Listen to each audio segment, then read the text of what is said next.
Pamirsa Polres Bangli rajak ngelaksanayang penreptian kewentenan penduduk pendatang utawi duktang, pemargin ucap nyarengan baga saking TNI miwah Satpol PP Kabupaten Bangli.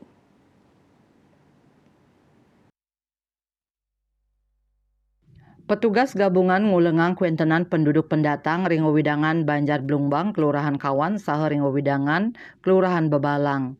Petugas manggih petang diri penduduk pendatang sani durung ngelaporang angge, antuk selantur nyani ipun kauduhang ngelaporang angge ke Kepala Lingkungan Irike. Kasat Samapta Polres Bangli AKP Wibowo Sidi Ngewedarang, operasi penduduk pendatang wantah pinaka Silitunggil Parikrama sani munggah ring operasi kepolisian Sandi Cipkon Agung warsa kalitali 24. Panureksan miwah panreptian majang kuentenan penduduk pendatang wantah mata tujuan pengendalian penduduk pendatang terus sapisana nambahin samian potensi gangguan keamanan utamanya ancaman terorisme.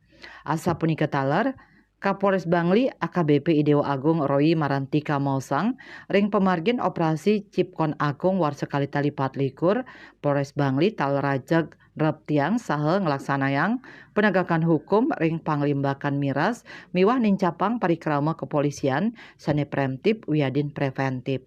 Dayu Swasrina Bali Pos Nguningayang.